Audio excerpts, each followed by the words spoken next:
Mas vamos falar de coisa talvez boa, talvez não, que o pessoal está esperando aqui, que é a famosa nota de R$ 200, né? Eu vi aí diversos posts, diversos comentários, muita gente falando, né? Mas aí vamos dar a nossa versão do que são esses R$ 200.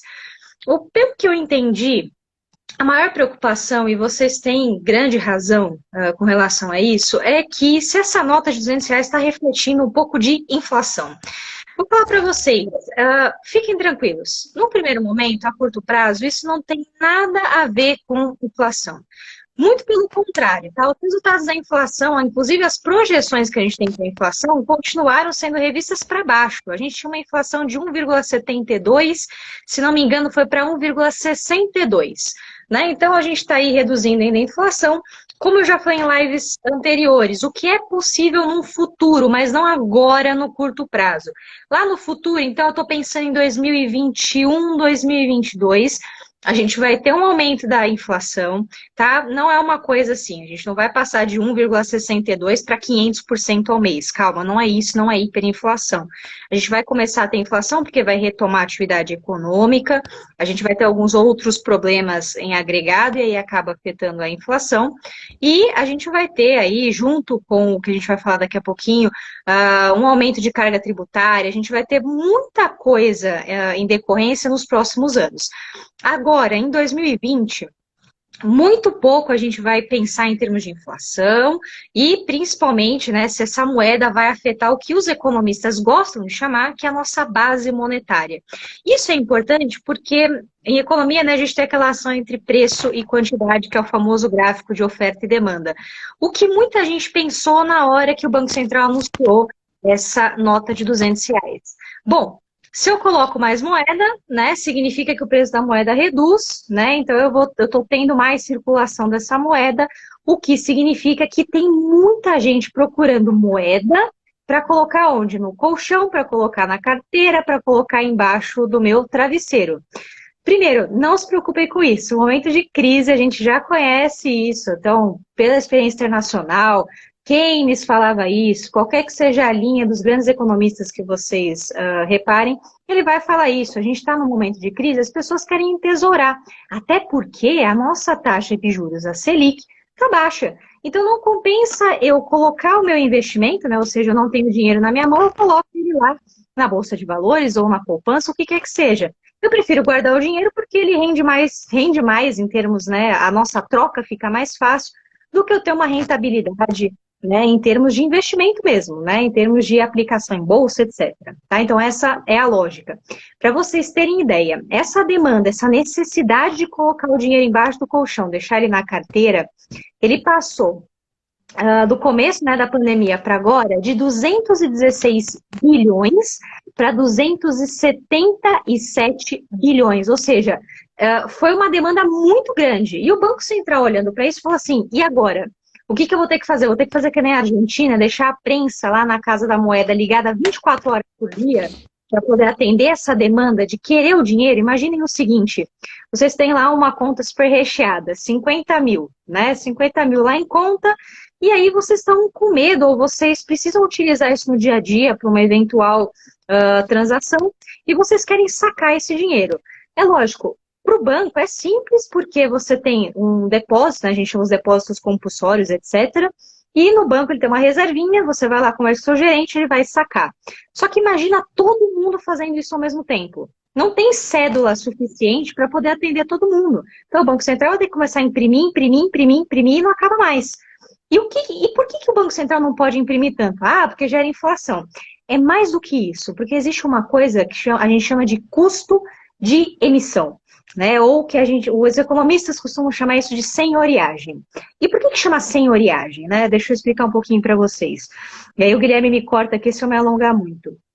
Isso chama de senhoriagem porque antigamente, lá dos senhores feudais mesmo, né, a gente tinha os senhores feudais e eles, né, cada um tinha a sua própria moeda. Então ele era o senhor, né, bonitinho lá, ele tinha a sua face, ou o que a gente chama de efígie hoje em dia, né, que é a carinha bonitinha da moeda, e cada um cunhava essa sua moeda. Só que tem um custo para você fazer isso. Tem o cara que elabora a arte da moeda, tem quem imprime, né, o custo de impressão, o papel. E lembrando, tá, que toda a moeda, ela tem todo um tratamento, a gente tem diversas características na moeda, vamos falar assim, textura da moeda, a gente coloca na luz, né, tem a marca d'água para saber se é verdadeira, tudo isso para evitar cópias, né, a gente simplesmente xerocar, né, aquele famoso filme, né, O Homem que Copiava, né, para a gente não simplesmente copiar a moeda e ter dinheiro infinito. Né? Só que para tudo isso tem um custo que é justamente isso que eu estou falando para vocês, que chama senhoriagem. Então, o Banco Central, para diminuir esses custos de emissão, o que se pensou? Se pensou em criar uma nova moeda, que é a moeda de R$ 200. Então, resumindo a história, para não gastar muito dinheiro, para ser uma solução simples e rápida, o Banco Central criou uma nova moeda de R$ 200. Colocou ali um novo valor de face de R$ 200. No geral, é isso que eu posso explicar para vocês, tá? Então, outra coisa que eu quero também comentar. E por que R$ 200? Por que simplesmente a gente não imprimiu 500 ou 600 ou R$ 700? Tem alguns fatores aqui, depois se o Guilherme também quiser complementar, eu acho que também faz muito jus à sua área, tá, Guilherme? Existe dentro do organismo internacional de lavagem de dinheiro um valor de face que é permitido para evitar, né, o que a gente chama aí eventualmente de eu costumo chamar, tá, a mala do 007, né, a lavagem de dinheiro, e a gente encontrar aquelas malas de dinheiro, tá, lá caso de Odebrecht e afim que a gente encontra aqui no Brasil, né? Então esse organismo internacional ele acaba colocando um valor de face, né, que ele é relativamente pequeno, para que não haja, tá, justamente esse tipo de problema, né? Então, se não me engano, até passou no G1 uma notícia fazendo a comparação com essas maletas, né? Então, o quanto que caberia nas maletas, né, em termos da nota de 200 e quanto que caberia na nota de 100. É lógico que na de 200 vai caber mais, porque o valor de face é maior, tá? E a lógica segue para as demais notas, né? E aí vocês podem falar o seguinte, nossa, mas faz sentido R$ 200, né? No organismo internacional, né? Eu recebi aqui uma provocação, de certo modo, que coitadinhos dos brasileiros, né? Uma nota de R$ 200, mas e o europeu que convive com uma nota de 500? A pessoa está um pouco desatualizada, eu vou contar para vocês. A zona do euro, tá? Ela não imprime mais euro de 500, né? No valor de face de 500, justamente por conta da lavagem de dinheiro, tá? É uma norma internacional e, né, eventualmente, se não me engano, foi em 2018, tá, que foi implementada essa legislação, e não pode imprimir uma nota com valor de face superior a 200 euros ou R$ 200. Então, o Banco Central, com uma super tranquilidade nas lives, eles fizeram diversas lives para explicar esse movimento, simplesmente explicaram, não se preocupem, tá? A gente está seguindo as normas internacionais. E com relação à lavagem de dinheiro, infelizmente, né, o Banco Central por si não tem como controlar, não tem como, né, brecar a lavagem de dinheiro, ela simplesmente acontece. Lógico, tem diversas críticas, talvez seja uma colocação um pouco infeliz, mas, de fato, o Banco Central não tem esse controle. O que o Banco Central tem controle é a emissão monetária, tá? É isso que eu posso falar para vocês. Por fim, aqui, existe, tá, o que muita gente está preocupada. A gente, na década de 80, sofreu e muito com a hiperinflação, né? Então, por isso que muitas perguntas vieram aí em decorrência. Vai aumentar a inflação? O que está acontecendo? Respira, fica tranquilo, porque tudo isso está dentro do nosso psicológico. Imagina, você pegar uma nota de R$ 200 e falar, cara, é muito dinheiro. Né? E a gente sabe que hoje fazer um mercado, fazer qualquer coisa, R$ 200 não é praticamente nada, né? Mas para a pessoa de baixa renda, a pessoa que não tem uma condição, não tem esse poder de compra, imagina trocar aquela nota de R$ 200, é muita coisa. Então tem esse efeito psicológico de que um valor maior traz essa sensação de que o nosso real está desvalorizado, não está comprando nada. Né? Então as pessoas começaram a inserir isso a partir do momento que foi declarada essa nota de R$ 200. Tem e muito fator psicológico que a gente tem que levar em consideração, tá? E uma última consideração que eu acho super importante para falar para vocês é que existe uma história, tá? Eu não vou me alongar muito, isso daria um vídeo só disso, e eu gosto bastante disso, por isso que eu pego esse tempo grande aqui para falar com vocês. Existe uma história, tá, por trás de cada nota, né? O real simplesmente, por ser, tá, a grande estabilidade, né? O nosso grande padrão estável aqui, a nota que mais está, né, em tempo de circulação. É legal contar isso para vocês, né? Não foi uma coisa planejada. Se vocês pegam as notas antigas, tá? Então, de cruzado novo, cruzeiro, Cruzeiro Real, qual nota vocês quiserem. Vocês vão ver que tem uma beleza por trás daquela nota. E não é beleza no que eu estou falando de um papel ser diferente, ou daquela ranhura diferente, ou da marca d'água ser diferente. A arte daquela moeda era linda. Então você tem desde Carlos Drummond de Andrade, você tem os tipos sociais ali. Então tinha o barão, que ficou muito famoso, que era a nota, né, de 1.000 cruzeiros ou cruzados, não me lembro, né, que até hoje a gente usa, a gente fala assim, eu tenho um barão, né? Um barão era justamente por causa da nota. E eram desenhos, eram o que a gente chama de efígie, que eu já falei para vocês, lindíssimas, tá? A efígie é a figura, né? Que hoje a gente tem lá, parece eu diria, eu costumo brincar, a Estátua da Liberdade Brasileira, né? O que a gente tem ali no começo da nota, né? Na parte, não no verso, né? Na frente da nota, tá? Essa é a efígie. E com o Plano Real, o que aconteceu? Muito foi a toque de caixa, né? Então, eles não tiveram tempo de contratar um ilustrador, não teve uma preparação para aquela nota, tá? Até porque envolvem outros custos. A gente tem que fazer toda a ilustração da nota, encaminhar para a Casa da Moeda para fazer a prensa, né? Senão a gente não consegue emitir essa nota, tá? Então, isso é muito importante. E o Plano Real, como foi bombástico, foi praticamente da noite para o dia, né? A transformação da URV para o real, não teve esse tempo, esse carinho com a ilustração. Então, o que aconteceu com a nota que você tem hoje em casa? E provavelmente vai acontecer com a nota de R$ 200. O ilustrador pegou algo fácil, que eram os diversos animais aqui da fauna brasileira, fez uma ilustração e mandou para a prensa, tá? A prensa, eles conseguiram reajustar, porque tinham prensas anteriores que conseguia compor essas figuras, tá? Então, por exemplo, o famoso beija-flor já tinha notas anteriores, então foi fácil de fazer a nota de R$ 1, tá? E aí a gente tem essa cultura, tá? Desde o lançamento do Plano Real em 94, a gente ia homenageando esses diversos animais da fauna, flora brasileira, enfim, do nosso dia a dia, né?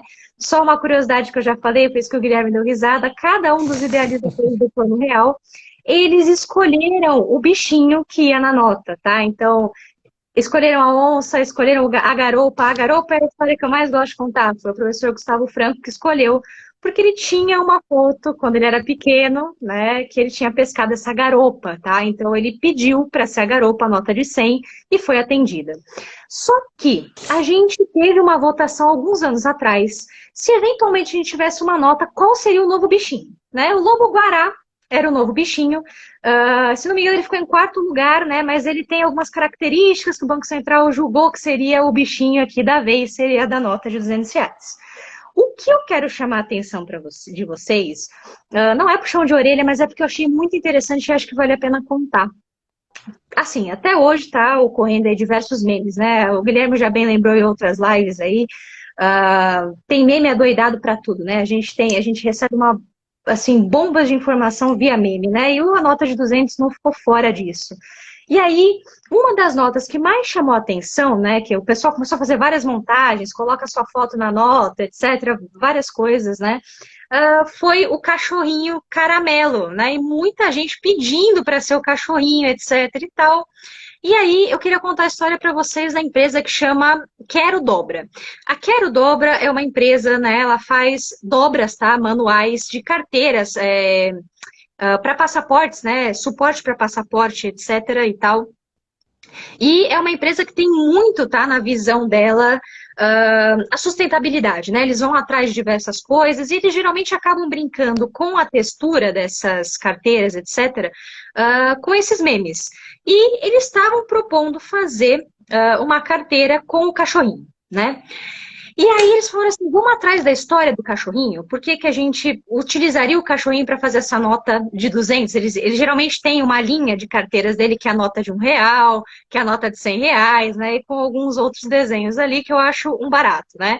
E eles foram atrás da história do cachorro, né? O cachorro, na verdade, é uma mocinha chamada Pipi. tá? E aí parece besteira o que eu vou falar para vocês, mas eles perguntaram para a dona do cachorro por que que ele era tão famoso, por que que ele se tornou um meme tão famoso.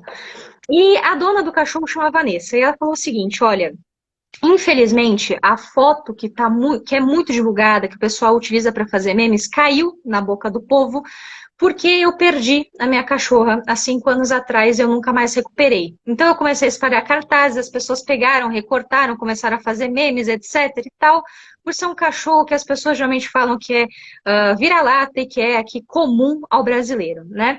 Só que essa empresa foi atrás e falou assim, a gente pode utilizar a imagem da sua cachorra? E ela falou assim, olha, eu fico muito triste, porque as pessoas utilizam como se fosse um bicho qualquer. E para mim dói, porque cada vez que eu vejo a foto, eu lembro que eu perdi a cachorrinha, né? Então eu não gostaria que vocês utilizassem. Assim, vocês podem deixar o meme, porque já é uma coisa que, né, tá na rede, todo mundo já utilizou, mas eu não gostaria que vocês fizessem a carteira. E a empresa, isso eu acho uma sacada genial de empresa, tá? De economia, fica a dica aqui. Procurem as informações. E elas acataram, né? Eles acataram, colocaram o posicionamento deles, falando, né? Mostrando que a Vanessa, que é a dona da cachorra, queria que as pessoas conhecessem a história dela, né? E que não ficasse assim, por que escolheram a cachorra, né? E aí a empresa acabou optando por não utilizar a cachorrinha lá para fazer a carteira, né? Colocar esse novo meme, né, para produção. Então, isso aqui é só uma curiosidade, tá? Então, eventualmente, eu sei que alguns publicaram, alguns gostam desse meme, mas respeita, né, a vontade da moça, tadinha. Ela queria conhecer a história e não queria, né, sofrer, porque afinal de contas a gente sabe, quem sabe, né, quem passou por isso, a dor que é perder um bichinho de estimação, tá? Então, só para a gente fechar aqui toda essa história dos R$ 200, trouxe algumas curiosidades para vocês. E para o Guilherme já comentar a parte jurídica, eu queria deixar uma dica para vocês, tá? O professor Gustavo Franco tem um livro genial que chama A Moeda e a Lei e conta totalmente, simplesmente todas essas peripécias da moeda, né? Então, quem tiver interesse, principalmente quem é da área, tá? Da área jurídica e da área econômica, comprem esse livro. Vai, assim, fazendo um jabá aqui, né? Mais um, mas tem muita informação. Ele busca, tá? Desde a história do que é o Banco Central, do que vem a ser o Banco Central, qual que é a importância, por que o economista gosta tanto, tá? Da moeda e justamente quais são as suas implicações jurídicas, tá? Então é importante aí para vocês terem uma dica, terem uma referência. Eu indico esse livro aí da Moeda e a Lei, do professor Gustavo Franco, tá bom? Tem diversas palestras dele também, quem quiser, ele explica um pouquinho do livro para vocês não comprarem algo que não vai interessar vocês. Tudo isso é muito interessante, né? A história da moeda, a história do próprio dinheiro, a história da riqueza humana, né? Na verdade, ela tem mais coisas do que a gente pode imaginar. O desenvolvimento cultural se dá muito por conta também das transações comerciais, o desenvolvimento dos idiomas, com o renascimento comercial na Europa, com a troca, né? A troca intensa de moedas, enfim. Isso fez, por exemplo, né? Dar um desenvolvimento muito grande dos idiomas europeus. E assim por diante, ou seja, é uma história muito rica, né? Não é apenas um papel, não é apenas um metal, né? Mas para a gente só ser bem rápido aqui em relação aos R$ 200, me surpreendeu muito, né, o governo tomar essa decisão de colocar uma nota de R$ 200, né, injetar na sociedade brasileira como um todo, né, tanto em termos econômicos como socioculturais, porque isso tem impactos maiores do que a gente imagina, na verdade, né? Porque, veja, no mundo que a gente tem hoje, na verdade, cada vez mais um movimento de não utilização de notas, de moeda física, né? Cada vez mais a gente usa o meio digital. Existe, inclusive, um termo para isso, né? O fenômeno do decashing, ou seja, cada vez menos a gente usa o material e cada vez mais a gente tem os recursos digitais de transações. E isso tem impactos não só em questões econômicas, mas em questões jurídicas, questões ambientais, por exemplo, né? Quanto menos, obviamente, material, menos recursos escassos da terra você vai utilizar. E por outro lado, juridicamente, quando você usa os meios digitais para transação, você aumenta, inclusive, a possibilidade de controle pelas autoridades financeiras da própria transação, do próprio movimento do dinheiro, das transações que são feitas. Então, veja, é muito interessante se pensar que a tendência no mundo é cada vez menos se utilizar notas, cada vez menos se utilizar moedas, cada vez mais a utilização do meio digital para você transferir a riqueza. E nesse sentido, quando a gente tem a utilização de notas, como uma nota de R$ 200, não só chama atenção, porque me parece que é uma medida quase que atrasada do Brasil, que vai na contramão do mundo, né? Ou seja, parece que o Brasil está retrocedendo em tudo que é possível, né? Inclusive até nisso que parece mero detalhe, mas não é, porque quando você tem realmente a inserção de um valor, uma nota de R$ 200, aí é uma questão de lógica, matemática, você consegue carregar mais valor com menos peso, com menos volume. Vocês se lembram muito bem, né, daquele caso, daquele ex-deputado federal que foi encontrado no apartamento dele R$ 51 milhões em malas. Você facilita isso, você facilita com que ele tenha que usar menos malas para ter o mesmo valor. Você facilita com que você precise usar menos volume na sua cueca para colocar dinheiro. Lembra do caso do dinheiro na cueca, etc. Ou seja, brincadeiras à parte com essas situações que são, né, escatológicas, mas que infelizmente 51 milhões para um ex-deputado federal não é nada, na verdade, escatológico, é um negócio horrendo no Brasil. A gente tem uma menor possibilidade de controlar justamente lavagem de dinheiro, de controlar sonegação fiscal, crimes em geral contra o sistema financeiro. Então, quando você coloca uma nota de R$ 200, juridicamente, no movimento em que o mundo tem caminhado para cada vez mais utilizar o meio digital, porque o meio digital é mais seguro, tem mais controle, é mais fácil de você investigar, inclusive transações fraudulentas, as autoridades que controlam, o Ministério Público, né, o Banco Central, o próprio Banco Central, as autoridades fiscais, a própria Receita, etc., consegue muito mais facilmente ter um controle quando você tem o meio digital sendo ali utilizado. Então, o Brasil está indo na contramão do mundo. Aliás, muito bem a Nathalie lembrou que a nota de €500, ela está cada vez menos sendo utilizada na Europa. E aí veio uma questão que é muito interessante também, que é a questão sociocultural. Quando você insere uma nota, as pessoas, elas se acostumam a utilizar aquela nota. Elas passam a fazer contratos, valores, elas passam a fazer transações pensando na existência daquele meio, daquele instrumento. Então você meio que, na verdade, faz com que o mercado, em todo o mercado, em todas as relações, ele se acostume com a utilização daquele determinado valor monetário, porque ele existe. Então você começa a pensar nele para fazer as suas transações. E quando você retira uma nota dessa, você pode causar ali um cataclismo econômico político no país, porque você tem uma série de transações pensadas com aquele valor físico que de repente se quebra, tanto que nunca, ninguém, em todas as experiências em que tivemos isso não deu certo, nenhum governo, nenhum banco central acaba retirando uma nota, né, de maneira abrupta. Você tira de uma maneira bem, na verdade, suave, você vai reduzindo o nível de impressão dela, ou seja, você vai cada vez menos imprimindo ela, para que o mercado comece a se acostumar com a escassez dela, que é o que está acontecendo na Europa em relação à nota de €500. A nota de €500, ela existe, mas se você for analisar, esse ano, com certeza, é muito mais difícil achar uma nota de €500 do que o ano passado. E o ano que vem será mais difícil ainda, até que a nota de €500 não exista mais, para que as pessoas comecem a raciocinar gradualmente e para que o mercado comece a se acostumar com a ausência desse valor, que é uma coisa que a gente está fazendo o contrário aqui. A gente agora vai treinar o Brasil para pensar suas relações com uma nota de R$ 200. Inclusive, Nathalie, vale muito a pena a gente aqui também falar que vários movimentos existem, inclusive, né, de organizações relacionadas justamente a essa temática, que pressionavam e pediam para que o governo brasileiro, para que o Banco Central e o Conselho Monetário Nacional extinguissem a nota de R$ 100. Sim. Ou seja, os pedidos eram para se extinguir a nota de R$ 100. E ao invés disso acontecer, o que nós temos hoje é a criação da nota de R$ 200. Aí a gente pode pensar, como a Nathalie já deu algumas pistas, várias das razões pelas quais está se pensando na criação de uma nota de R$ 200.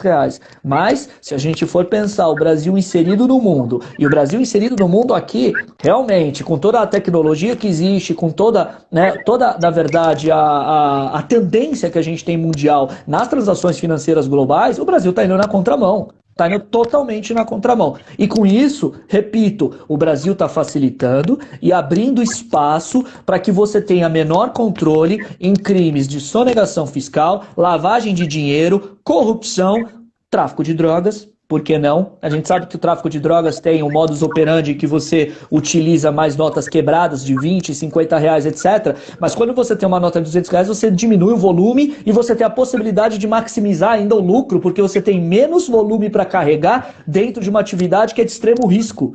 Você, na verdade, fomenta, né, o aumento da própria lucratividade de uma atividade que é de extremo risco, porque você tem um volume material aí mais acessível. Então pensem, parece pouca coisa, mas não é. Parece uma notícia boba que apareceu e rendeu muitos memes, né, como a Nathalie bem disse, memes com a cara da Gretchen, com a cara, né, de diversas personalidades, como se, né, do Pablo Vittar, etc., como se tivesse, da Pablo Vittar, né, como se tivesse aí sendo pouca coisa. Não é pouca coisa, gente, não é pouca coisa. Então, nesse sentido, a gente tem que pensar dentro justamente de todo esse contexto político, econômico, ambiental, que faz com que o Brasil, mais uma vez, tome uma direção contrária à que o mundo está tomando. Ou seja, num período em que o que existe é o decashing, um período em que, justamente, o meio digital é o que está cada vez mais sendo fomentado para você ter maior controle financeiro, para você evitar principalmente lavagem de dinheiro e esses crimes gravíssimos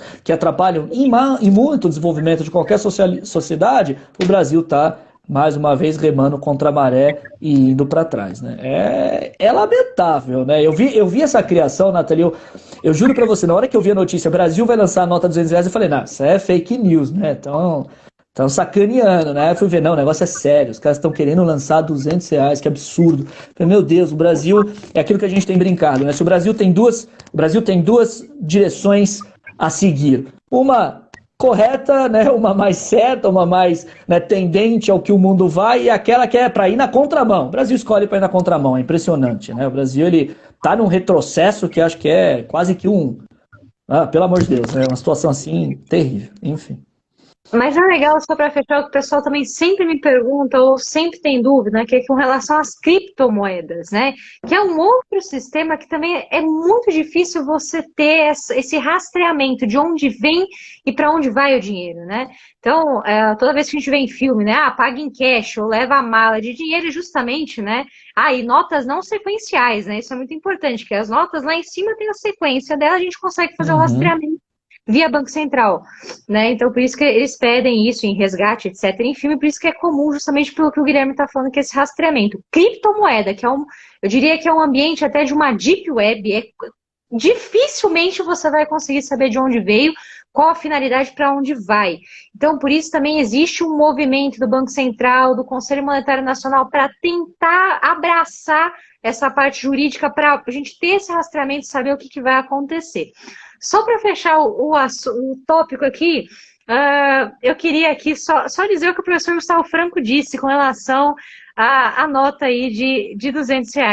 Ele só escreveu o seguinte: 2 pensamentos profanos. O primeiro, estava muito fácil achar o troco para a nota de 100. E 2, às vezes a coisa mais difícil em Brasília é não fazer nada, né? Então, é mais ou menos esse sentido. Eu, inclusive, vi um comentário indo nessa direção de que o Paulo Guedes, colocaram até o Paulo Guedes no meio da história, como ele não fez parte do Plano Real, ele queria deixar sua marca, então ele inseriu o Lobo-Guará na história. Tá? A princípio, aí não tem muito a ver com o Paulo Guedes, mas é importante a gente deixar esse comentário no ar.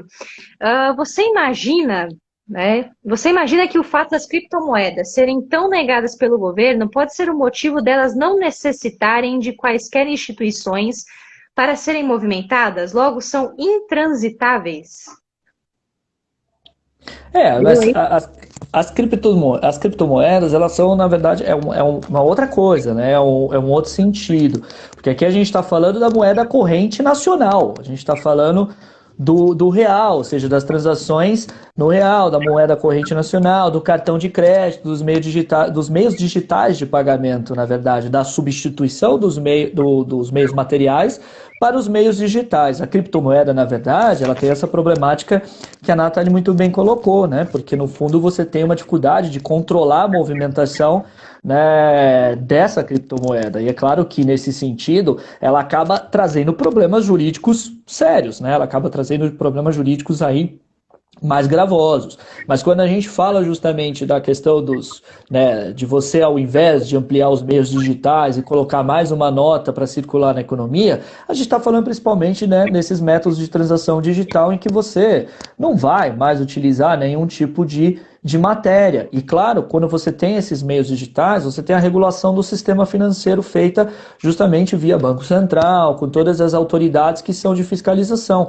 E isso facilita e muito o controle justamente das atividades financeiras do próprio país. Com isso você evita todos estes crimes, como não só a sonegação fiscal, como os crimes que são inclusive, né, graves e correlatos com outros crimes, como por exemplo a lavagem de dinheiro, né? A gente nunca pode esquecer que a lavagem de dinheiro tem toda uma interpretação jurídica bem complexa em relação à lavagem de dinheiro, né? Como o crime fim, o crime meio, etc. Tem uma discussão enorme sobre isso, não vou entrar nisso agora, porque senão a gente fica muito tempo nisso. Mas a lavagem de dinheiro, normalmente, ela não vem sozinha, né? A lavagem de dinheiro, ela vem com outros crimes que são correlatos a ela, como o tráfico de drogas, né? Como corrupção, etc. Então, nesse sentido, Caixa 2, por exemplo, né, que é um crime que quase não acontece no Brasil, né, Caixa 2, então você acaba facilitando isso justamente porque você tem a possibilidade de fugir do controle do sistema financeiro, das autoridades financeiras. Você tem R$ 200. Parece bobo, né, mas é uma questão física mesmo. Né? A gente deu o exemplo do ex-deputado federal, o Gedel. Né? Porque não vamos dar o nome para ele, o Gedel, que foi encontrado lá 51 milhões no apartamento dele em malas. Ele precisaria de menos malas. Menos malas. Ele precisaria de 20 malas. Se fosse nota de 100, seriam 30 malas. Nota de 200, né? 15, vai? Mais ou menos a conta aí por cima. Pois então, ficaria melhorzinho para ele, né? Aliás, há nos Estados Unidos também um debate sobre se devem extinguir a nota de $100, né? Isso já é um debate lá que já é bem intenso. E que tende justamente para a extinção da nota de $100. É claro que aí vale muito a gente refletir sobre o que a Nathalie também falou. O dinheiro, ele não é só dinheiro, dizendo assim, né? Ele tem uma questão cultural por detrás, né? Tem um valor cultural, as pessoas se acostumam com aquela nota. Por isso que a transição, por exemplo, né, para que o real fosse implantado, foi uma transição difícil, pensada, né? A gente teve a moeda de valor conversível, o RV, etc., até que a gente chegasse no real, porque as pessoas demoram um tempo para se acostumar. E mesmo assim você também tem a questão de nacionalidade, identidade cultural. Veja, por exemplo, no Brexit, na discussão do Brexit, né, o Reino Unido, ele nunca aceitou entrar na zona do euro. O Reino Unido nunca aceitou entrar na zona do euro, e um dos motivos, inclusive, que se colocava no debate do Reino Unido mesmo pertencendo à União Europeia e não entrando na zona do euro, era porque eles não queriam abrir mão da libra esterlina. Porque para eles tinha uma questão de identidade nacional muito forte em ver a rainha estampada na sua moeda nacional. A gente não pode esquecer que o Reino Unido, a Inglaterra, foi o maior império do século XIX. Então, para eles, a nota relembra o império. A nota relembra o Império Britânico, a libra esterlina relembra a grandeza do Reino Unido. Para eles, jogar fora a libra esterlina é quase que mutilar a soberania deles. É quase que mutilar uma identidade cultural deles. Por isso que para eles foi muito importante não entrar na zona do euro e colocar esse debate, inclusive, no momento do Brexit, que eles queriam reviver também toda a grandeza do Reino Unido, tão por si só. Então, veja, a nota ela envolve muitas coisas, o dinheiro envolve muitas coisas. Envolve não só essa questão do meio econômico em si, das transações em si, mas também essas questões socioculturais. Por exemplo, agora com a nota de R$ 200, a gente vai se acostumar com ela, o mercado vai se acostumar com ela. Depois, para a gente se livrar dela, vai levar mais um tempo. Vai levar mais um tempo. Então, enfim, é uma medida que eu lamento muito, acho desnecessária, vai na contramão do mundo, né? Tem isso que a Nathalie falou também, com toda certeza, uma questão aí de querer deixar uma marca política, né? O governo Bolsonaro, a nota de R$ 200, o Lobo Guará, Paulo Guedes, etc. Mas, em termos, se a gente for pensar mesmo aqui em toda a complexidade, todo o impacto, não é uma boa medida. É uma medida realmente que vai não só na contramão do que o mundo caminha, mas que a longo prazo prejudica aqui, inclusive, o controle de diversos crimes, né? A criptomoeda é um outro problema, né? A criptomoeda já é um outro problema.